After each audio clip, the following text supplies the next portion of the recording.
क्या आपने कभी सोचा है कि रमजान और रोजा सिर्फ भूख प्यास के लिए नहीं बल्कि हमारी रूह और जिस्म की असली सफाई के लिए फर्ज किए गए हैं। आइए जानते हैं इस महीने की हकीकत और अल्लाह का बड़ा इनाम। दोस्तों, साल के 11 महीने हम अपने काम, भाग दौड़ और खाने पीने में मशरूफ रहते हैं, लेकिन फिर आता है रमजान उल मुबारक, एक ऐसा महीना जो हमारे दिल को सुकून और हमारे जिस्म को पाकीज़गी देता है। अल्लाह ने हमें भूख और प्यास क्यों फर्ज की? इसका मकसद सिर्फ भूखा रहाना नहीं बल्कि हमें अपने नफ्स और दिल की सफाई सिखाना है। रोजा हमें यह एहसास दिलाता है कि अल्लाह हर चीज देख रहा है, चाहे कोई इंसान देखे या ना देखे। नबी सल्लल्लाहु अलैहि वसल्लम ने फरमाया कि रोजा सिर्फ पेट की भूख नहीं बल्कि गुनाहों से बचाने वाली ढाल है और इसका इनाम अल्लाह ही अता करता है। जन्नत में एक खास दरवाजा है, अर-रैयान, जहाँ सिर्फ वही लोग दाखिल होंगे जिन्होंने दुनिया में अल्लाह की खुशी के लिए अपनी ख्वाहिशों को रोका। इफ्तार का लम्हा भी बहुत खास है। नबी सल्लल्लाहु अलैहि वसल्लम ने बताया कि उस वक्त की दुआ कभी रद्द नहीं होती, लेकिन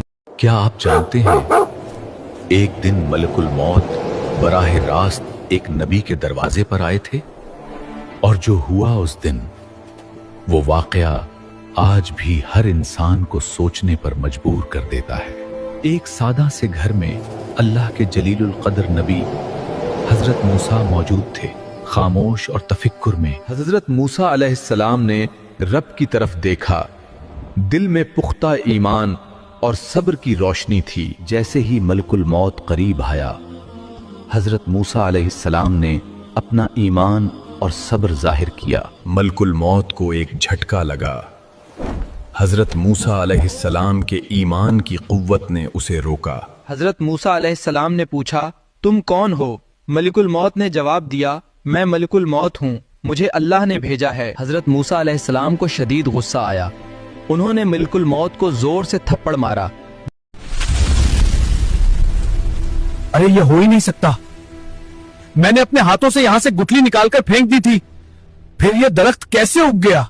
क्या हो जब एक सूखी गुठली सिर्फ एक दिन में खजूर का पूरा दरख्त बन जाए, वो भी तब जब जमीन के अंदर गुठली मौजूद ही ना हो। तो सोचिए उस नबी का मुकाम अल्लाह की नजरों में कैसा होगा। आखिर हुजूर सल्लल्लाहु अलैहि वसल्लम ने उस यहूदी को ऐसा क्या जवाब दिया? यकीन मानिए ये मौजा देखकर आपकी रूह ताजा हो जाएगी। एक मर्तबा का वाकया है। एक यहूदी नबी करीम सल्लल्लाहु अलैहि वसल्लम के पास आया। उसके हाथ में खजूर की एक गुठली थी। उसने शर्त रखते हुए कहा, अगर आप अल्लाह के सच्चे रसूल हैं तो इस गुठली से सिर्फ एक दिन में दरख्त उगा कर दिखाएं और उसमें खजूर भी लगे हों तो मैं मान जाऊंगा। नबी करीम ने उसकी शर्त मान ली। आपने अपने मुबारक हाथों से गुठली को जमीन में दबाया और अल्लाह से दुआ करके चले गए। लेकिन उस यहूदी के दिल में बेचैनी होने लगी। वो सोचने लगा, अगर सच में दरख्त बन गया तो मुझे मुसलमान होना पड़ेगा। यही सोचकर वो शाम के वक्त चुपके से वहां गया और जहां हुजूर ने गुठली क्या आप जानते हैं कि दुनिया का हर पानी कुछ अरसे बाद खराब हो जाता है, उसमें काई जम जाती है, मगर आबे ज़मज़म 4000 साल से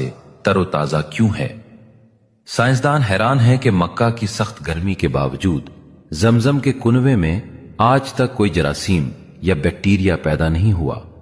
जापानी साइंसदान मसारो इमोटो ने जब जमजम के कतरे को माइक्रोस्कोप में देखा तो दंग रह गए। उसके क्रिस्टल्स हीरे की तरह चमक रहे थे और जब इस पर बिस्मिल्लाह पढ़ी गई तो वो मजीद खूबसूरत हो गए। जमजम सिर्फ पानी नहीं, ये अल्लाह का जिंदा मोजिजा है जो ना कभी सूखता है और ना कभी खराब होता है। अल्लाह के इस मोजिजे के लिए कमेंट में सुभान अल्लाह लिखें और शेयर करें।